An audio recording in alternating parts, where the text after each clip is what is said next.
하나님의 말씀은 에베소서 1장 8절부터 9절 상반절까지입니다. 화면에 나올 건데요. 에베소서 1장 8절부터 9절 상반절까지 한 목소리로 읽으시겠습니다. 이는 그가 모든 지혜와 총명을 우리에게 넘치게 하사 그 뜻의 비밀을 우리에게 알리신 것이요. 에베소서 강의 7번째 시간입니다. 7회차이고요. 에베소서 1장 8절부터 9절 상반절의 말씀을 가지고 친구라는 제목으로 함께 나누기를 원합니다. 부제목은 우리에게 알리신 것이요입니다. 설교 제목이 뭐죠? 반응이 오네요. 설교 제목이 뭡니까? 친구. 여러분, 친구하면 어떤 장면이 떠오르십니까? 어릴 적 놀던 소꿉친구가 떠오르시는 분도 계실 거고요. 초등학교 때 짝꿍이 떠오르시는 분도 계시고, 중고등학교 때의 단짝, 절친 이런 친구들이 떠오르시기도 할 겁니다. 친구 사이는 마음을 서로 이렇게 내놓는 사이죠. 서로의 마음을 드러내고 비밀이 없는 사이입니다. 친구라는 두 글자가 이런 영화, 친구라는 제목의 영화 아세요? 보셨죠? 네. 장동건, 유호정이 등장한 영화였습니다. 친구.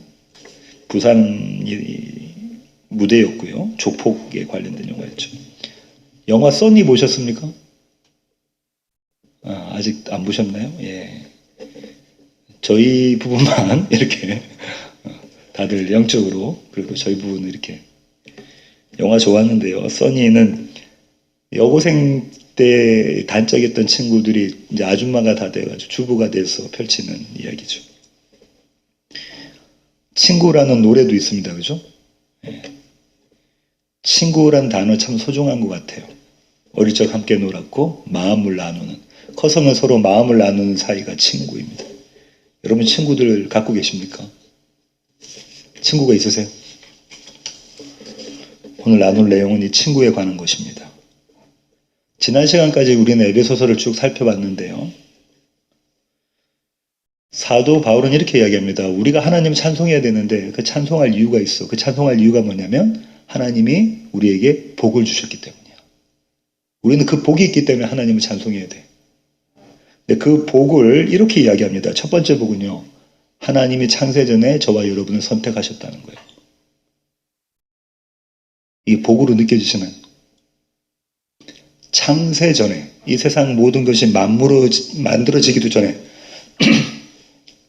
저와 여러분에게는 어떤 원인이 있기도 전에 하나님이 저와 여러분을 하나님의 자녀로 선택하셨다. 이게 첫 번째 복이에요. 두 번째 복은요, 하나님이 그렇게 선택하셔서 그냥 내버려 두신 게 아니라 하나님이 저와 여러분을 당신의 자녀로 입양하셨다라는 거예요. 자녀 삼으셨다. 그게 두 번째 복입니다. 세 번째 복은요, 자녀를 삼기 위해서는 앞에 있는 신분이 해결돼야 돼요. 어떤 귀족이 노예나 평민을 자녀 삼으려고 해요. 입양하려고 해요. 그럼 그가 원래 갖고 있었던 채무를 다 갚아버려야 됩니다. 그죠? 그가 빚진 거 있으면 다 해결해야 돼요. 노예라면은 돈을 지불해야 돼요. 그게 속량이에요. 그리스도 예수의 피로 저와 여러분은 죄인됨에서 벗어났어요. 이제 죄의 자녀가 아니에요. 하나님의 자녀가 되어졌어요. 이게 세 번째 복이었어요. 지난 시간에 나눴던. 오늘 네 번째 복에 대한 것인데요. 이 네 번째 복은 하나님께서 저와 여러분을 친구 삼으셨다는 거예요. 친구 삼으셨다. 사도는요, 하나님께서 우리를 친구 삼으셨다고 이야기하십니다. 9절 상반절 보실까요? 함께 읽으시겠습니다. 그 뜻의 비밀을 우리에게 알리신 것이요. 비밀을 알려주셨대요. 우리 친구들끼리 그러지 않아요? 절친끼리는 그렇지 않습니까? 내 비밀이 이건데 너만 알고 있어 하고 쫙 가르쳐주죠. 그럼 상대방도 그래요. 비밀을 알았으니까 자기의 비밀도 알려주죠. 우리만 알고 있는, 친구끼리만 알고 있는 비밀이 있다는 거죠. 하나님이 지금 저와 여러분에게 이렇게 비밀을 나눠주셨다는 겁니다. 사도 바울은 이 친구인 비밀을 나누는 것에 대해서 그의 서신서에서, 그의 편지에서 자주 썼는데요. 제가 한번 읽어볼게요. 골로새서 1장 26에서 27절입니다. 이 비밀은 만세와 만대로부터 감추어졌던 것인데 이제는 그의 성도들에게 나타났고 하나님이 그들로 하여금 이 비밀의 영광이 이방인 가운데 얼마나 풍성한지를 알게 하려 하심이라. 이 비밀은 너희 안에 계신 그리스도시니 곧 영광의 소망이니라. 비밀이 아주 오랫동안 감춰져 있었대요. 아주 오랫동안 감춰져 있었는데 이제 이 비밀이 친구에게 이 비밀을 드러내셨대요. 하나님께서. 근데 그 비밀이 누구라고 하시죠? 본문에서 누구라고 합니까? 그리스도. 그리스도가 비밀이라고 이야기하고 있네요. 골로새서 2장 2절부터 3절입니다. 제가 읽겠습니다. 이는 그들로 마음의 위안을 받고 사랑 안에서 연합하여 확실한 이해의 모든 풍성함과 하나님의 비밀인 그리스도를 깨닫게 하려 함이니 그 안에는 지혜와 지식의 모든 보화가 감춰져 있느니라. 이번에도 사도는 하나님의 비밀을 누구라고 이야기하죠? 그리스도. 예수가 비밀이다 이렇게 이야기하신 하나님의 비밀은 그리스도 예수시다 이렇게 이야기하고 계시네요. 그리스도 안에 무엇이 감춰져 있다 합니까? 지혜와 지식의 모든 보화가. 그분을 아는 것이 뭐라는 거예요? 지혜라는 거예요. 그분을 아는 것이 지식이라는 겁니다. 설교 첫 시간에 제가 말씀드렸었는데요. 에베소서와 골로새서는 주제가 같습니다. 싱크로율이 아주 높아요. 하나님의 비밀이라고 지금 골로새서에서 하나님의 비밀은 그리스도 예수라고 골로새서에서 지금 이야기하고 있습니다. 하나님께서 오랫동안 감춰졌던 것이 그걸 친구에게 나누고 싶어 하시는데 그 나누고 싶어 하시는 것이 그리스도 예수더라 이렇게 이야기하고 있는 거예요. 에베소서에서는요 이 비밀을 좀 더 자세히 설명하고 있습니다. 다음 주에 할 성경 본문인데요 10절입니다. 함께 읽겠습니다. 하늘에 있는 것이나 땅에 있는 것이 다 그리스도 안에서 통일되게 하려 하심이라. 여기서 비밀은 그리스도 안에서 만물이 다 통일되게 하는 것이 비밀이다 이렇게 말씀하고 계시네요. 여기에 대해서는 다음 주에 살펴보도록 하겠고요. 바울이 지금 이렇게 얘기합니다. 하나님이 저와 여러분을 친구 삼으셨다. 주님도 그렇게 말씀하셨어요. 예수님도 그렇게 말씀하셨습니다. 요한복음 15장 15절입니다. 이 구절 같이 한번 읽어보실까요? 이제부터는 너희를 종이라 하지 아니하리니 종은 주인이 하는 것을 알지 못함이라. 너희를 친구라 하였노니 내가 아버지께 들은 것을 다 너희에게 알게 하였음이라. 주님께서 우리를 친구 삼으셨다고 그래요. 그죠? 이제부터 너희가 종이 아니야. 너희는 나의 친구야. 근데 그 친구 삼았다는 증거를 본문에서 뭐라고 이야기하고 있죠? 친구 삼은 증거가 뭡니까? 너에게 다 알려줬어. 내가 하나님께 들은 거 너에게 다 알려줬어. 아버지께 들은 거. 나와 너는 비밀이 없어. 우린 친구야. 비밀이 없는 사이가 친구인데 지금 비밀이 없다고 말씀하고 계시는 겁니다. 이 대목은 아주 중요한 놀라운 사실을 저와 여러분에게 알려주는데요. 예수님과 제자들은 스승과 제자 사이잖아요. 당시 문화를 보면 이렇습니다. 주인과 종의 관계, 주종 관계죠. 군주와 신하의 관계, 군신 관계입니다. 스승과 제자의 관계, 사제 관계죠. 이런 관계들은 수준의 차이는 있지만 앞선 사람들이 명령을 하면 그 명령을 지키는 것, 순종하고 복종하는 것이 밑에 있는 사람들이 해야 될 그런 도리였어요. 그런 관계에 있는 그런 문화에 그런 사회에서 지금 주님이 어떤 행동을 하시냐면 기가 막힌 행동을 하세요. 그것이 요한복음 13장 3절부터 6절입니다. 제가 읽겠습니다.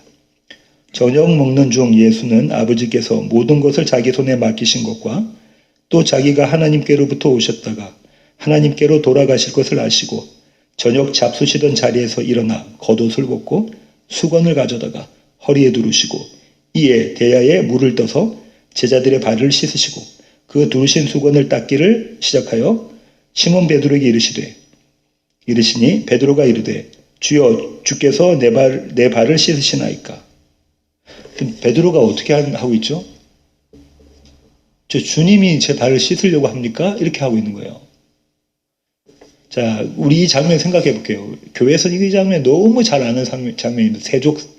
발을 씻기시는 세족 사건이라고 하죠. 예수님께서 겉옷 벗으시고요. 수건을 이렇게 갖고 제자들 한 명 한 명씩 발을 닦습니다. 당시 문화에서는 발은 누가 닦는 거냐면 노예가 주인과 주인의 친구들에게 발을 닦인다고요. 샌들로 다녔잖아요. 먼지가 듬뿍 이렇게 문제가 너무 많기 때문에 그 발을 씻기는데 그 씻기는 걸 누가 하냐면 노예가 한단 말이에요. 종이. 근데 지금 스승이신 그분이 제자들의 발을 하나씩 닦이십니다. 베드로에게 순서가 왔어요. 베드로가 그러죠. 주님, 이거 도대체 말도 안 되는데 어떻게 선생님이 저의 발을 닦을 수가 있습니까? 이 베드로의 반응은 지극히 상식적입니다. 당연한 얘기예요. 아마 이 앞에 베드로 앞에 순서였던 제자들도 가만히 있지 못했을 거예요. 선생님은 어떻게 제 발을 닦으세요? 하고 몸둘 바를 몰라 했겠죠. 그럼 베드로를 향해서 주님 뭐라고 말씀하시냐면 이렇게 말씀하십니다. 내가 너를 씻어주지 않으면 너와 나는 아무런 관계가 없어. 상관이 없어. 이렇게 말씀하세요. 내가 네 발을 씻어주지 않는다면 너하고 나하고는 관계가 없는 사람인 거야. 친구가 아닌 거야. 이렇게 말씀하고 계시다고요. 베드로의 마음속에 어떤 생각이 들었을까요? 이게 무슨 소리야? 주님은 주인이시고 스승이신데 그분이 나의 발을 씻기지 않으시면 내가 주님과 상관이 없고 관계가 없다고? 그러면 안 되지. 내가 어떻게 해서 여기 이 자리까지 왔는데? 내가 모든 거 다 버렸는데 나의 배, 나의 그물, 나의 가족까지도 다 버리고 예수님 따라왔는데 이제 얼마 지지 않으면 주님의 그날이 올 때, 주님의 왕으로 이스라엘에 등극하신 그날이 올 때 내가 주님 옆에서 한 자리 해야 되는데 그러면 안 되지. 내가 주님과 관계 있어야지. 상관이 있어야지. 베드로가 뭐라고 말하죠? 주님, 저 발만 씻기실 것이 아니라 제 머리도 제 손도 씻어주십시오. 주님, 저 목욕시켜주세요. 목욕시켜주세요. 무슨 말이냐면 주님, 제가 주님과 제일 상관이 있기를 원합니다. 제일 관계가 있기 원합니다. 이 제자들이 다 보는 앞에서 주님이 저와 제일 상관이 있는 거 보여주세요. 제가 몸을 다 씻기를 원해요. 주님이 뭐라고 말씀하시냐면 베드로에게 이렇게 말씀하시죠. 이미 목욕한 자는 발만 씻으면 돼. 너희는 깨끗해. 너희는 이미 깨끗해. 너희는 발만 씻으면 돼. 동상이몽이에요. 주님은 지금 베드로에게 무슨 말씀하고 계시냐면 그들의 발을 씻으시면서 무슨 말씀하고 계시냐면 그들의 속량에 대한 이야기를 하고 계시다고. 너는 이미 깨끗해. 너는 이제 죄 없어. 너와 나는 친구니까. 그런데 베드로는 지금 어떤 꿈 꾸고 있죠? 주님의 왕 되셨을 때 내가 그 자리에서 한 자리 하겠습니다. 하늘의 꿈이 아니라 이 땅의 꿈 꾸고 있죠. 하늘의 복과 땅의 복이 대조되고 있는 그런 모습입니다. 저와 여러분의 삶이 이래요. 우리는 하늘의 복이 아니고 이 세상의 복, 이 땅의 복을 추구하고 있습니다. 심지어 목회하고 있는 제가 그래요. 제자들의 발을 씻기시는 장면, 이른바 이 세족 사건은요, 무엇을 말하냐면 이런 걸 말합니다. 예수님은 이 땅에 섬김을 받으러 오신 분이 아니라는 거예요. 예수님은 섬기러 오셨다는 겁니다. 우리가 지극정성으로 예수님을 섬기는 게 아니에요. 헌금도 많이 예배하면서 헌금도 많이 바치고 새벽기도 이런 거 빠지지 않고 열심히 다니고 지극정성으로 내가 예수님을 섬겨야지, 하나님을 섬겨야지, 이게 아니라는 거예요. 지극정성으로 누가 섬겨주신다는 거예요? 예수님이 저와 여러분을 섬겨주신다는 겁니다. 주님께서 저와 여러분을 섬겨주신 그 지극정성이 드러난 자리가 어디죠? 십자가입니다. 예수님은 십자가에서 나의 생명을 다 내어주시는 거죠. 하나님이신 그분이 육신을 입고 오셔서 나를 내어주시는 그 지극정성으로 저와 여러분을 섬기셔서 친구 삼으셨어요. 주님은 이렇게 이어가십니다. 요한복음 13장 13절부터 15절 제가 읽겠습니다. 너희가 나를 선생이라 또는 주라 하니 너희 말이 옳도다. 내가 그러하다. 내가 주와 또는 선생이 되어 너희 발을 씻었으니 너희도 서로 발을 씻어주는 것이 옳으니라. 내가 너희에게 행한 것 같이 너희도 행하게 하려 하여 본을 보였노라. 무슨 말씀이시냐면 내가 너희의 선생 맞아. 스승 맞아. 너희는 나의 제자지. 나는 너희의 주인이 맞아. 너희는 나의 종이지. 그러니 너희는 나의 말을 들어. 그리고선 이렇게 말씀하시는 겁니다. 내가 너희를 섬긴 것 같이 너희도 섬겨라. 여기서 섬기다라는 말과 바꿔 쓸 수 있는 단어가 뭘까요? 화면에 보이는 이 글자에서 내가 너희를 섬긴 것처럼 너희도 서로를 섬겨라. 이 섬김 대신에 바꿔 쓸 수 있는 단어가 뭘까요? 사랑입니다. 내가 너희를 사랑한 것처럼 너희도 서로 사랑해라. 사랑 아니고서는 뭐 할 수 없다는 거죠? 섬길 수 없다는 거예요. 사랑하지 않고는 섬길 수 없다는 겁니다. 섬김의 흉내는 낼 수 있지만 그 섬김 아니라는 거죠. 이렇게 말씀을 하시고 난 다음에요. 최후의 만찬이 베풀어지는 거예요. 세족식 하고 난 다음에 섬겨라라고 이야기하고 난 다음에 이제 최후의 만찬이 벌어집니다. 마지막 식사예요. 예수님과 제자들하고. 그때 예수님이 가룟 유다가 당신을 배신할 것을 예고하죠. 그리고 난 다음 유다는 예수님을 팔아넘기려고 그 방을 떠납니다. 나머지 11제자들에게 주님이 명령을 주세요. 새 계명을 주십니다. 요한복음 13장 34절부터 35절 함께 읽으시겠습니다.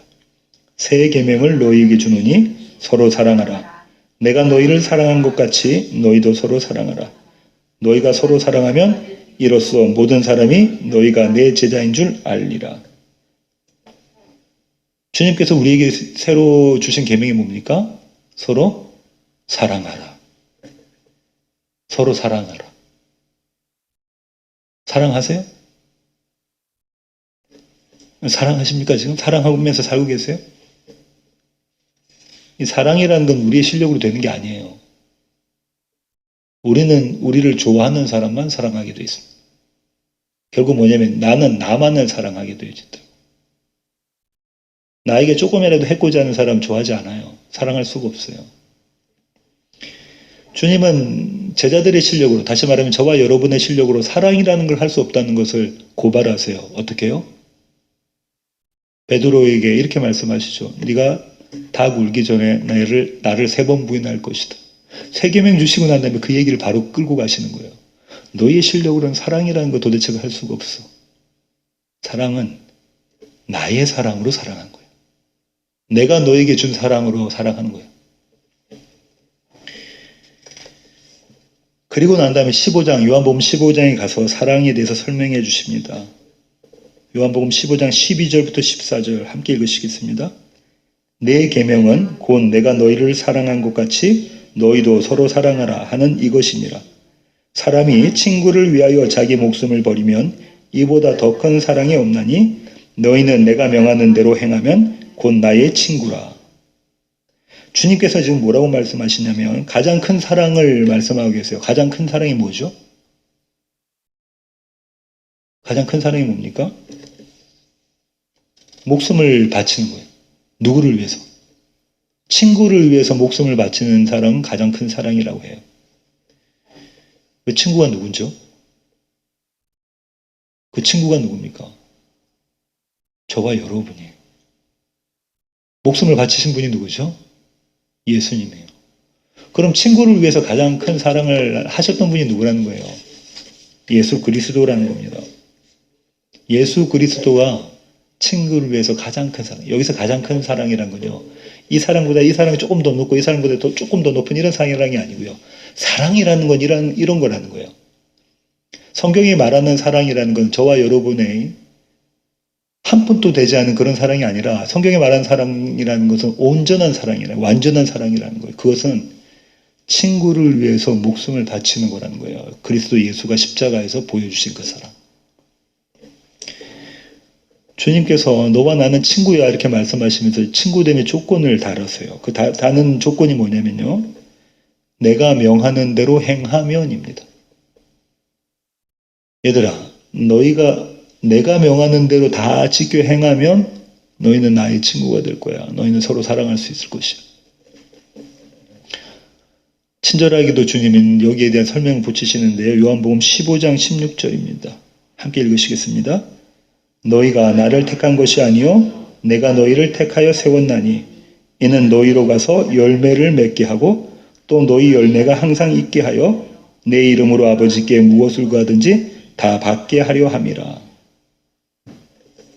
이 말씀을 왜 하시냐면요.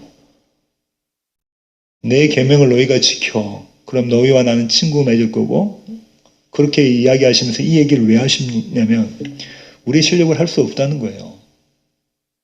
우리를 선택하신 분이 그 일을 만들어내신다는 겁니다. 너희가 나를 선택한 것 같이, 너희가 스승을 선택한 것 같지 아니 내가 너희를 불렀어. 주님 우리 보고도 이렇게 말씀하시는 거죠. 우리가 지금 이 자리에 온 것 같지 아니 내가 너를 불렀어 이 자리에. 이것이 창세전 선택입니다. 이 세상 모든 것이 만들어지기도 전에 내가 너를 불렀어. 그 부르심으로 지금 저와 여러분이 여기에 와 있습니다. 주님이 우리를 부르신 이유가 뭐라고 하시죠? 뭐 하기 위해서? 열매 맺게 하기 위해서 그러셨다죠. 열매 맺게 하기 위해서. 그 열매가 저와 여러분에 항상 있게 하려고 그러셨다는 거예요. 열매가 뭡니까? 주님께서 저와 여러분을 부르셔서 우리로 하여금 새 계명을 누리게 만들어내시는데 그렇게 친구 삼으셨는데 그 이유가 저와 여러분이 열매 맺는 삶을 살기 위해서 그렇게 하셨다는 거예요. 근데 그 열매가 뭘까요? 열매는 생명입니다. 주님께서 저와 여러분에게 원하시는 열매는 생명이에요. 이 생명은 하나님의 생명입니다. 영원히 사라지지 않는 생명이에요. 친구야, 내가 너에게 정말 주고 싶은 게 있는데 그게 뭔 줄 아니? 생명이다. 영원한 생명이야. 죽지 않는 생명. 제가 앞선 설교에서 여러 번 말씀드렸는데요. 다시 한번 정리하겠습니다. 화면에 나올 텐데요. 생명은요. 하나님께서 당신의 속성을 누리시는 겁니다. 하나님이 당신의 속성을 완전히 누리시는 것, 풍성히 누리시는 것이 생명이에요. 자, 이렇게 생각해 볼게요. 우리 여기 밖에 나가면 모든 식물들이 파릇파릇합니다. 그 파릇파릇함을 누리고 있는 것이 생명이라고요. 우리가 침대에 누워서 이제는 의식도 없이 이제는 언제 유명을 달리할지 모르는 상태에 누워있을 때 우리는 생명이 있다고 생명을 누린다고 말하지 않아요. 우리는 생명을 언제 누린다고 하죠? 이렇게 예배도 드리고 밖에 나가서 하이킹도 하고 맛있는 것도 먹고 맛집에도 가고 이럴 때 우리는 생명 누린다고 하죠. 하나님이 하나님의 속성을 완전히 누리시는 것, 풍성히 누리시는 것이 생명인데요. 그 생명을 누리시는 방식이 뭐냐면요. 생명을 전달하시는 방식이 뭐냐면 사랑입니다. 사랑 안에 생명이 담겨서 전달되는 거예요. 삼위 하나님은 서로를 그렇게 사랑하셨어요. 그 사랑이 어떤 사랑이냐면요. 내 것 이만큼 챙기고 이만큼 내어주는 사랑이 아니고요. 나를 온전히 내어주는 사랑으로서. 삼위 하나님 그렇게 서로 사랑하시며 생명을 누리셨습니다. 그 사랑에 저와 여러분이 참여된 바 된 거예요. 그 사랑으로 아버지는 아들을 우리에게 내어주셨어요. 자기를 내어주시는 사랑으로. 그 사랑으로 성자는 십자가에서 달려 죽으셨어요. 자기를 내어주시는 사랑으로. 생명과 사랑의 관계를 이렇게 이해할 수 있을 것 같아요. 다음 화면 보실까요? 사랑하면 기쁩니까? 대답이 없어요. 우모님, 사랑하면 기쁜가요? 기쁨이 없으면 그 사랑은 가짜죠. 사랑하면 기쁩니다. 사랑하면 즐겁습니까? 사랑하면 두려움이 없어지나요? 사랑하면 용서할 수 있나요? 사랑하면 인내할 수 있고 사랑하면 소망할 수 있습니까? 사랑하면 버틸 수 있습니까? 견뎌낼 수 있습니까? 오른쪽 편에 쭉 서 있는 것이 생명을 누리는 거예요. 생명이 나타난 거예요. 어떻게 해요? 기쁘고 즐겁고 두려움이 없고 용서할 수 있고 인내할 수 있고 소망할 수 있는 것이 이게 생명인 거예요. 이 생명을 누리는 거예요. 그 생명을 누리는 통로가 뭡니까? 사랑입니다. 사랑하면 할 수 있는 거예요. 사랑하면 생명을 누릴 수 있는 거예요. 하나님은 친구 삼으신 저와 여러분을 이 생명에, 이 사랑에 참여시킵니다. 따라서 사랑하면 하나님의 생명이 우리 안에 있는 거예요. 반대로도 마찬가지입니다. 그 생명이 우리 안에 있으면 저와 여러분 사랑하게 되어져 있어요. 생명이 있다면, 하나님의 생명이, 하나님의 영원한 생명이 저와 여러분 가운데 있다면 우리는 사랑할 수 있게 돼요. 우리의 실력으로 아니라 하나님의 실력으로, 우리 안에 계신 그분의 능력으로. 이 맥락 안에서 주님이 지금 앞서 저와 여러분이 읽으셨던 요한복음 15장 15절을 말씀하시는 거예요. 다시 한번 읽겠습니다. 함께 읽을게요. 이제부터는 너희를 종이라 하지 아니하리니 종은 주인이 하는 것을 알지 못함이라. 너희를 친구라 하였느니 내가 아버지께 들은 것을 다 너희에게 알게 하였음이라. 너희는 나의 친구다. 너에게는 내가 어떤 것도 감추지 않아, 숨기지 않아. 주님이 저와 여러분에게 친구 된다는 것이 얼마나 은혜인지를 마태복음에서 주님이 이렇게 말씀하셨어요. 이 구절은 제가 읽을게요. 제자들이 예수께 나와 이르되 어찌하여 그들에게 비유로 말씀하시나이까? 대답하여 이르시되 천국의 비밀을 아는 것이 너희에게는 허락되었으나 그들에게는 아니 되었나니. 너희에게는 허락됐어. 근데 그들은 아니야. 무릇 있는 자는 받아 넉넉하게 되되 없는 자는 그 있는 것도 빼앗기리라. 그러므로 내가 그들에게 비유로 말하는 것은 그들이 보아도 보지 못하며 들어도 듣지 못하며 깨닫지 못함이니라. 이사야의 예언이 그들에게 이루어졌으니 일렀으되 너희가 듣기는 들어도 깨닫지 못할 것이요 보기는 보아도 알지 못하리라. 이 백성들의 마음이 완악하여져서 그 귀는 듣기에 둔하고 눈은 감았으니 이는 눈으로 보고 귀로 듣고 마음으로 깨달아 돌이켜 내게 고침을 받을까 두려워함이라 하였느니라. 지금 뭐라고 말씀하시냐면 전에도 생명을 전에도 그들이 알아듣지 못한대요. 귀는 있고 눈은 있어도 보지도 못하고 알아듣지도 못한다는 겁니다. 16절. 그러나 너희 눈은 봄으로 그러나 너희 귀는 들음으로 복이 있도다. 누구도 알 수 없는데 너희는 듣고 너희는 보고 있으니 그것이 은혜다. 세상 누구도 이 하나님의 비밀을 알 수가 없다는 거예요. 세상 누구도 이 비밀을 알 수가 없는데 그런데 그 중에 누군가는 이 비밀을 알게 하셨다는 겁니다. 그들이 바로 저와 여러분입니다. 그러니까 이 감춰진 비밀을 알 수 있는 그 실력은요, 우리의 실력으로 되는 게 아니에요. 오늘 본문 8절입니다. 제가 읽어보겠습니다. 이는 그가 모든 지혜와 총명을 우리에게 넘치게 하사. 이 비밀을 알 수 있는데 알 수 있는 사람이 누구라는 거예요? 하나님께서 하나님의 지혜와 하나님의 총명을 우리에게 주신 그 자들만, 하나님의 지혜와 총명을 주신 자들만 뭘 알 수 있다는 거예요?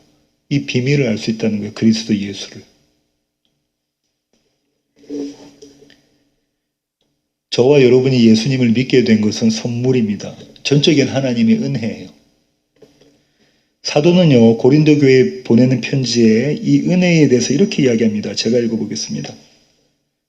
십자가의 도가 멸망하는 자들에게는 미련한 것이요 구원을 받는 우리에게는 하나님의 능력이라. 기록된 바 내가 지혜 있는 자들의 지혜를 멸하고 총명한 자들의 총명을 폐하리라 하였으니 지혜 있는 자가 어디 있느냐? 선비가 어디 있느냐? 이 세대에 변론가가 어디 있느냐? 하나님께서 이 세상의 지혜를 미련하게 하신 것이 아니냐? 하나님의 지혜에 있어서는 이 세상이 자기 지혜로 하나님을 알지 못함으로. 하나님의 지혜가 어디 있대요? 세상의 지혜로는 하나님을 알지 못하게 하시는 것이 하나님의 지혜란. 하나님께서 전도에 미련한 것으로 믿는 자들을 구원하시기를 기뻐하셨도다. 유대인은 표적을 구하고 헬라인은 지혜를 찾으나 우리는 십자가에 못 박힌 그리스도를 전하니 유대인에게는 거리끼는 것이요 이방인에게는 미련한 것이로되 오직 부르심을 받은 자들에게는 유대인이나 헬라인이나 그리스도는 하나님의 능력이요 하나님의 지혜니라. 무슨 말이죠? 십자가는 세상 누구도 믿지 못한다는 거예요. 그리스도는 세상 누구도 하나님이라고 그걸 여기지 못한다는 겁니다. 이 말은 단 한 명도 스스로 십자가 앞에 나올 수 있는 사람이 아무도 없다는 거예요. 이 세상에 누구도 단 한 명도 십자가 앞에 스스로 나올 수 있는 자는 아무도 없다는 겁니다. 왜요? 미련하거든요, 십자가가. 십자가에 달리신 분이 하나님이시라는 것이 미련한 얘기예요. 수치스러운 얘기입니다. 그 앞에 아무도 나올 수 없다는 거예요. 이거 도대체가 상식적으로 말이 안 되는 거예요. 그분이 어떻게 하나님이셔? 그분이 어떻게 내 죄를 살리셨어? 용서하셨어? 십자가에서 그 사람이 죽은 게 어떻게 내 죄가 용서된 거야? 누구도 이 앞에 나오지 못한다는 게 스스로. 그런데 하나님께서 하나님의 지혜를, 하나님의 총명을 주신 이들은 그 십자가가 은혜입니다. 저와 여러분은 이 비밀을 깨달은 은혜 받은 자들이라고, 선물 받은 자들이라고요. 이 비밀을 알게 하시는 일에 대해서 주님이 이렇게 말씀하시는데요. 요한복음 14장 15절부터 20절입니다. 제가 읽겠습니다. 너희가 나를 사랑하면 나의 계명을 지키리라. 주님께서 지금 이렇게 말씀하시는 거예요. 너희가 내 계명을 지킨다고. 앞으로 지킬 거야. 그 조건이 뭐죠?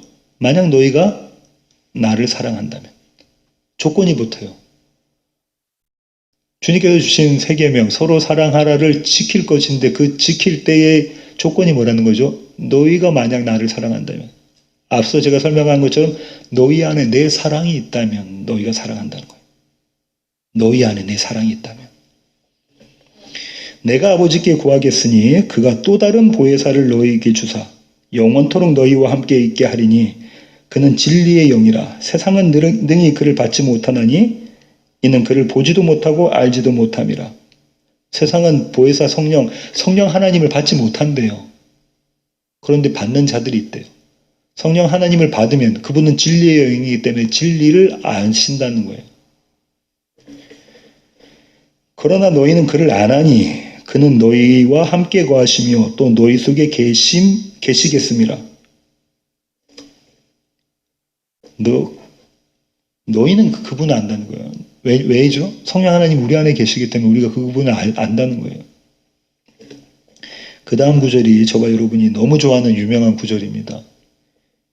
내가 너희를 고아와 같이 버려두지 아니하고 너희에게로 오리라. 내가 너희를 버리지 않겠다. 내가 너 버리지 않아. 내가 너와 항상 함께 있어. 내가 늘 내 곁에 있어. 이게 뭐죠? 임마누엘입니다. 임마누엘은 하나님이 늘 나와 함께 하신다는 거예요. 우리와 함께 하신다는 겁니다. 주님이 이렇게 말씀하시는 거예요. 친구야, 내 이름이 임마누엘이야. 친구야, 내 이름이 임마누엘이에요. 내가 너와 항상 함께한다. 조금 있으면 세상은 다시 나를 보지 못할 것이로되 너희는 나를 보리니 이는 내가 살아있고 너희도 살아있겠음이라. 이거 주님이 승천하시고 나면 세상은 주님을 못 보죠. 그런데 저와 여러분은 주님을 본대요. 어떻게 해요? 그리스도의 영, 하나님의 영, 성령이 우리 안에 계시기 때문에 우리가 주님을 본다는 거예요. 그날에는 내가 아버지 안에, 너희가 내 안에, 내가 너희 안에 있는 것을 너희가 알리라. 그날에는 내가 아버지 안에, 예수님이 아버지 안에 계신 것처럼 너희가 내 안에, 내가 너희 안에 있는 것을 너희가 알리라. 설교를 정리해 볼게요. 하나님은 당신의 뜻의 비밀을 우리에게 알리셨습니다. 그 비밀이 예수 그리스도세요. 그리스도 예수 안에서 통일되는 겁니다. 그런데 이 비밀은 우리가 알고자 한다고 알 수 있는 것이 아니에요. 우리 실력으로는 되지 않아요. 우리는 누구도 그리스도에게 나가지 못합니다. 십자가에 나가지 못해요. 왜냐하면 그것이 수치스럽고 치욕스럽고 누구나 다 거리끼는 거예요. 미련한 것이기 때문에 그렇습니다. 그런데 세상 모두가 그런데 그 중에 누구는 하나님의 은혜, 하나님의 선물을 받고 그 앞에 나간다는 거예요. 그리스도 예수 앞에, 십자가 앞에 나간다는 겁니다. 그 선물이 모든 지혜와 총명이에요. 그분을 알아볼 수 있는 눈, 그분의 말씀을 들을 수 있는 귀.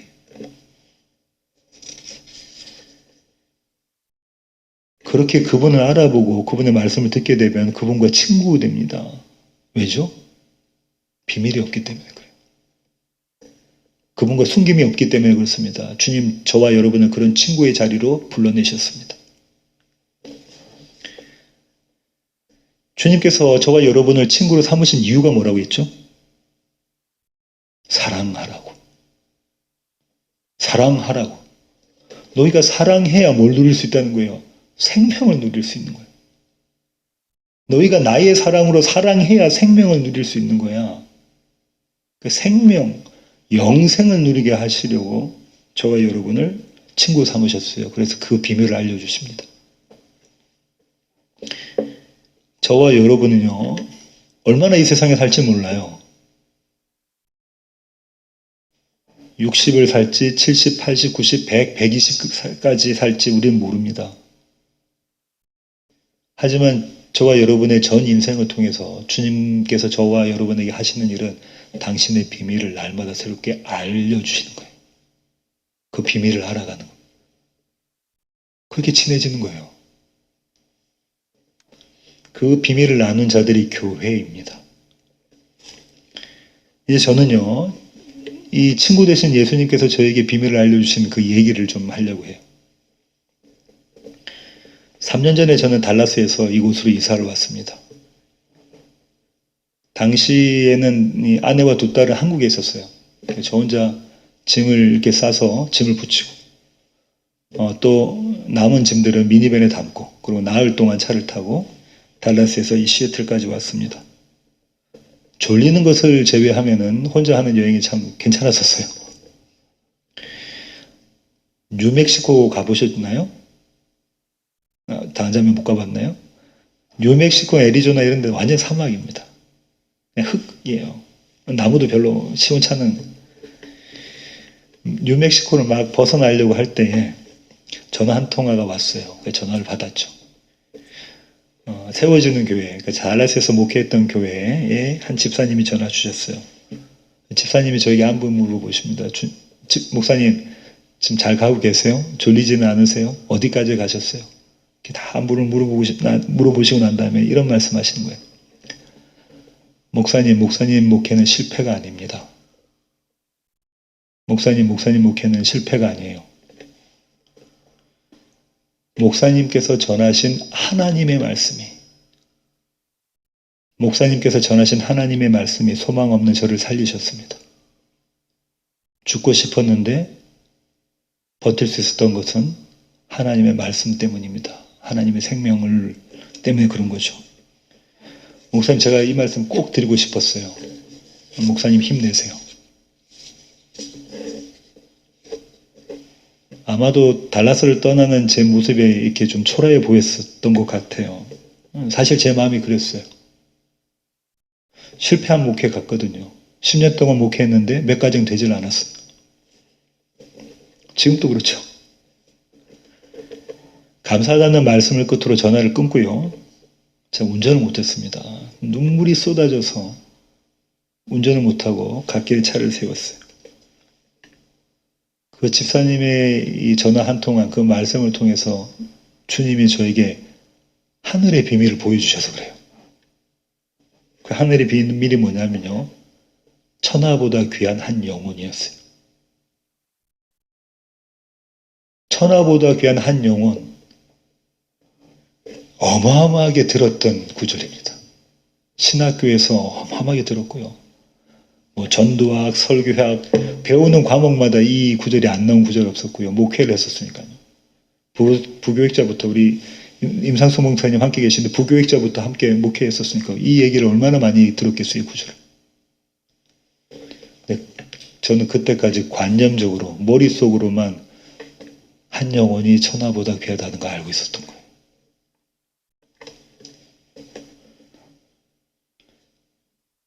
몇 분 안 되는 분들과 같이 목회하는 것이 기쁨이기도 했지만 한편으로는 힘든 시간이기도 했었어요. 아침부터 나가서 새벽부터 나가서 일하고 그리고 돌아와 또 목회하고 그랬어야 되니까 아내도 그렇고요. 1인 3역, 4역 이렇게 했었죠.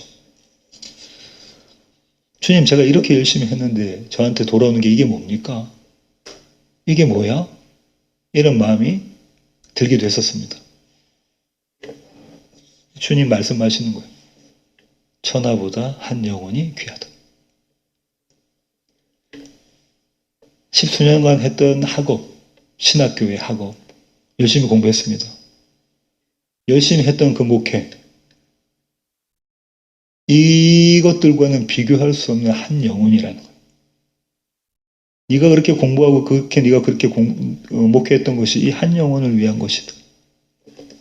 내가 그 영혼을 위해서 하나님이신 그분이 그 영혼을 위해서 십자가에 달려 죽으신 거예요. 주님이 십자가로 맞바꾼 한 영혼, 그것이 얼마나 소중하다는 걸 그때 알았어요. 목사님 목회는 실패가 아니에요. 목회가 실패가 아니에요. 임상수 목사님이 목회 시작하실 텐데 목회가 실패가 아닙니다. 어떤 모습으로 목회가 펼쳐지든 간에. 왜냐면요, 목회를 하시는 분이, 목양하시는 분이 예수 그리스도시기 때문에 그렇습니다.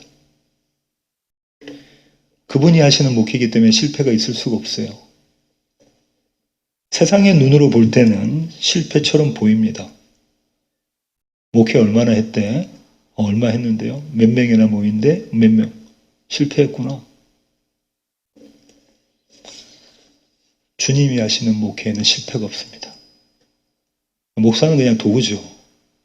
하나님이 목회하세요. 천하를 주고도 바꾸지 못할 한 영혼, 하나님이신 그분이 인간의 육신의 몸을 입고 이 땅에 오신 이유가 그 한 영혼을 위한 것인데 그 주님의 목회에 실패가 있을 수 있겠습니까? 그날 저는 친구를 만났어요. 하나님의 비밀을 한게 알게 된 거죠. 그분과 그렇게 비밀을 나누게 되었습니다. 날마다의 삶이 하나님의 말씀을 준비할 때 이 은혜를 주세요. 한 가지 하나님의 비밀을 알려주십니다. 그렇게 주님은 친구가 되십니다. 그 마음으로 이곳 시애틀에 왔고요. 그 마음으로 교회를 개척했고요. 지금은 여러분 앞에 서 있습니다. 설교의 결론을 맺도록 하겠습니다. 하나님께서는요, 그리스도 예수 안에서 저와 여러분을 친구 삼으셨어요. 친구로 부르셨습니다. 친구는 서로의 마음을 압니다. 그런가요? 정말 친하다면 친구는 서로의 마음을 알아요. 왜냐하면 비밀이 없거든요. 그리고 정말 좋은 친구라면, 떨어질 수 없는 사이의 친구라면 친구가 바라는 대로 행동해요. 친구가 싫다는 건 안 하지 않겠어요? 정말 친하다면.